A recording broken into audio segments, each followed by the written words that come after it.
में पाए जाते हैं। यहाँ से थर्ड टॉपिक जो होते हैं अल्टरनेशन ऑफ जनरेशन जो है वो स्टार्ट होता है कि अल्टरनेशन ऑफ जनरेशन इन निटीरिया में कैसे प्रोसेस होता है। तो अगर हम देखें तो ये फिनोमिना ऐसा फिनोमिना जिसमें एसेक्सुअली रिप्रोड्यूसिंग पोलिप जो होता है वो सेक्सुअली रिप्रोड्यूसिंग मेडोसा के साथ रिएक्शन करके अल्टरनेशन ऑफ जनरेशन जो होते हैं उसे कहते हैं। अगर हम इनकी बॉडी की टाइप्स देखें कि बॉडी फॉर्म्स में लाइफ हिस्ट्री में कौन कौन से निटीरिया में कौन कौन से पाए जाते हैं तो वो पोलिप और मेडोसा है। अगर हम पोलिप की बात करें तो ये एसेक्सुअल होता है, ये सिसाइल होता है, ये सबस्ट्रेट के साथ अबूरा लैंड के साथ अटैच होता है और ये सिलेंड्रिकल जैसे सिलेंडर की बॉडी होती है ये उस तरह की ये शेप रखता है जिसे हम कॉलम कहते हैं। अगर हम इसका माउथ देखें जो सराउंड होता है फूड गैदरिंग टेंटिकल मतलब जैसे टेंटिकल्स होते हैं सेम इसके जो माउथ शेप होती है वैसे होती है। अगर हम बात करें मेडोसा की, मेडोसा जो होता है ये सेक्सुअल जॉइंट होता है, ये डाइडिशियस होते हैं मतलब इसमें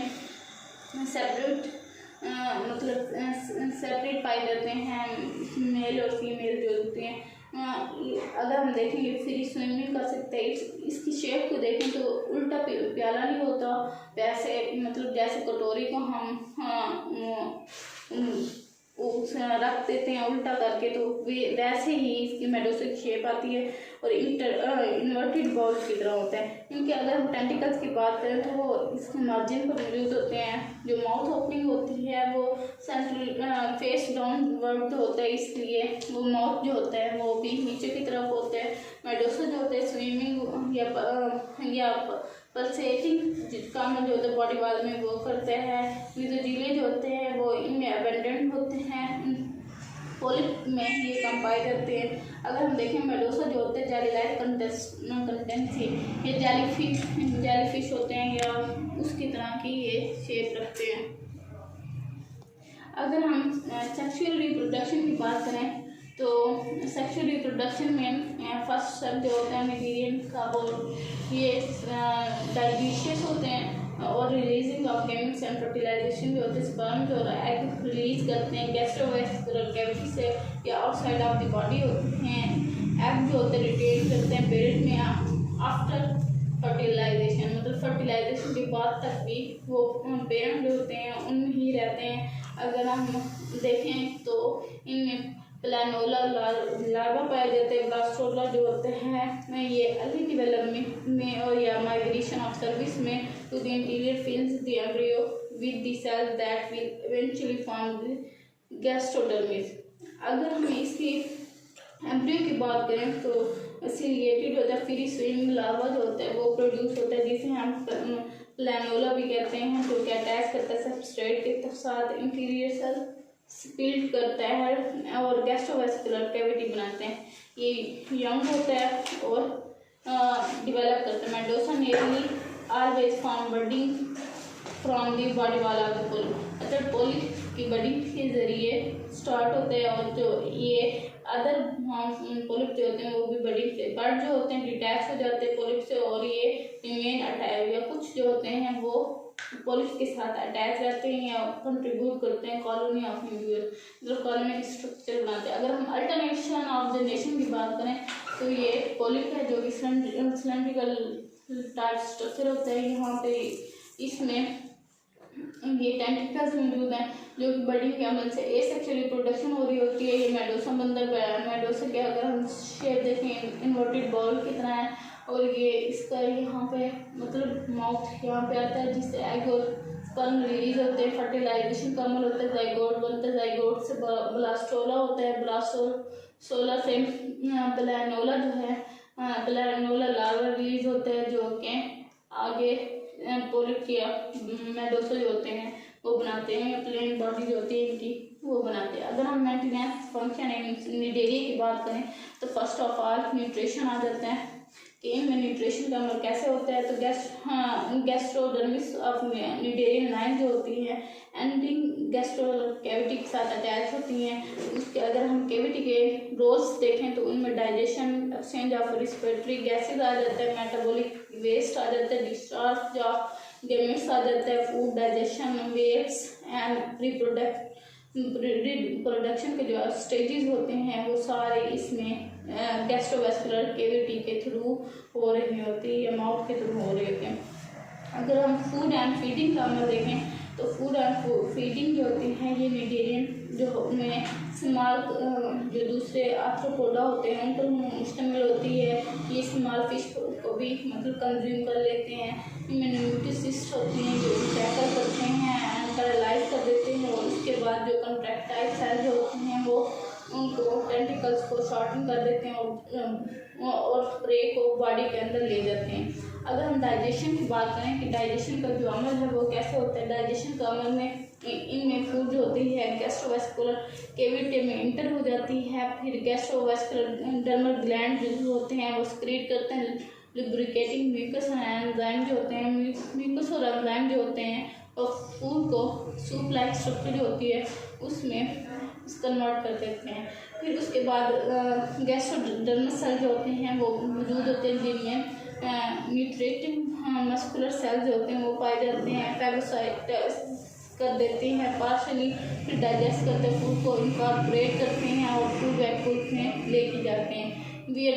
जहाँ पे जाके डाइजेशन का अमल जो होता है वो कंप्लीट होता है। अगर हम न्यूट्रेटिव मस्कुलर सेल्स की बात करें तो ये सर्कुलेटरी ओरिएंटेड कंट्राइड फाइबर होते हैं जो कि मसल सेल से अटैच होते हैं और मटेरियल को गैस्ट्रल कैविटी में लेके जाते हैं, लेके आते हैं उनको पेरिस्टलेटिक कंट्रैक्शन के ज़रिए।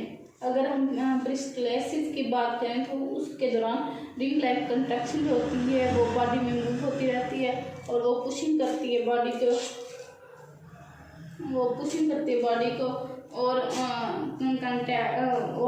गैस्ट्रोवेस्कुलर कैविटी को आगे धकेल की जाती है और पीछे अनडाइजेस्टेड मटेरियल मतलब जो डाइजेस्ट मटेरियल नहीं होता उसको वापस लेके आती हैं। अगर हम मूवमेंट की बात करें तो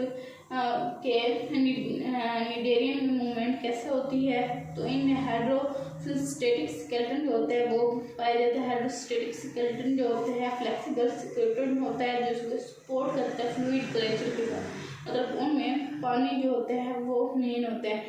इसमें जो पानी और बॉडी फ्लूइड जो होता है वो कैविटी के अंदर जाता है और against contractile element of the body wall act करता है और इस तरह नीडेरिया में वाटर फील्ड गैस्ट्रोवेस्कुलर कैविटी जो होते हैं हाइड्रोस्टेटिक स्केलेटन के तौर पर काम करती है। उनकी जो सेल्स ऑफ बॉडी वॉल जो होते हैं उन्हें हम एपिथेलियो मस्कुलर सेल्स कहते हैं जो कि कंट्रैक्टाइल करते हैं और मूवमेंट के अमल में इस्तेमाल होते हैं। इनमें लोकोमोशन ऑफ पोलिप जो होती है वो क्लोज मतलब जब पोलिप क्लोज होता है तो माउथ जो होता है जो वाटर को स्कैप कर देता है, प्रिवेंट कर देता है कि वो इंटर ना हो मुंह में और इस तरह वो contract longitudinal epithelial muscular cells के साथ अटैच होते हैं और जो कि बॉडी के एक साइड पर पाए जाते हैं और बैंड करते हैं टॉवर एक साइड की तरफ मूवमेंट करते हैं। अगर ये सेल ना हो, ये सेल कंट्रैक्ट हो तो माउथ जो होता है ओपन होता है, वाटर जो होता है वो माउथ मतलब गैस्ट्रोवेस्कुलर कैविटी से बाहर की तरफ जाता है और जो पोलिप जो होते हैं कोलैप्स कर जाते हैं। इस तरह कंट्रैक्शन सर्कुलर एपिथेलियल मसल जो होते हैं वो इनके लोकोमोशन ऑफ पोलिप जो होते हैं उसको कॉज करते हैं। कुछ जो पोलिप होते हैं वो साल्टिंग ऑफ पोलिप जो होते हैं मतलब खलाबाजें जो होती हैं वो लेते हैं और ये फॉर्म ऑफ लोकोमोशन होती है और इसमें बेस और टेंटिकल्स होते हैं वो as a point of attachment जो होते हैं वो यूज़ करते हैं। और कुछ पोलिप जो होते हैं वो ग्लाइडिंग और वॉकिंग बाय पोलिप जो होते हैं ये स्लोली होते हैं, ये सबस्ट्रेट के साथ अटैच होकर मूव करते हैं और ये बेस के साथ और टेंटिकल जो होते हैं वो इन्हें मूव करवाते हैं और बेस और ग्लाइडिंग और वॉकिंग में आता है। अगर हम स्विमिंग और फ्लोटिंग ऑफ मेडोसा देखें तो इसमें स्विम वाटर करंट जो होता है या वाइंड रिस्पॉन्सिबल होते हैं हॉरिजॉन्टल मूवमेंट में, इसमें वर्टिकल मूवमेंट जो होती है स्विमिंग के लिहाज से आती है और कंट्रैक्शन ऑफ सर्कुलर और रेडियल एपिथेलियल सेल जो होते हैं वो रिदम लाइक पल्सेशन जो होता है बेल की वो प्रोड्यूस करता है जिसमें जो वाटर होते हैं वो बेल के नीचे जाता है और प्रोपेल करते हैं मेडोसा को आगे की तरफ मूवमेंट करने में। अगर हम नर्व सेल्स देखें कि नर्व सेल्स मीडियम में कैसे पाए जाते हैं, तो ये लोकेटेड होते हैं ब्लू द एपिडर्मिस। ये मेसोजिलिया के साथ होते हैं, इंटरकनेक्ट होते हैं, टू डायमेंशनल नर्व नेट होते हैं और इनमें जो बॉडी रिस्पॉन्स होती है वो स्टिमुलस के साथ लोकेट होती है। इसमें सेंसरी स्ट्रक्चर भी होते हैं जो डिस्ट्रीब्यूट होते हैं थ्रू आउट द बॉडी में, और रिसेप्टर जो होते हैं टच और सर्टेन केमिकल जो होते हैं उसके ऊपर रिस्पॉन्स कर रहे होते हैं। एक्सक्रीशन की बात करें तो इनमें वॉल्यूम रेशो होती है, ये शॉर्ट डिस्टेंस बॉडी सर्विस से इनमें सेल्स जो होते हैं शॉर्ट डिस्टेंस पर पाए जाते हैं। कार्बन ऑक्सीजन और कार्बन डाइऑक्साइड नाइट्रोजन वेस्ट जो होते हैं वो डिफियर के ज़रिए मतलब एक्सचेंज होते हैं। इस तरह ये टॉपिक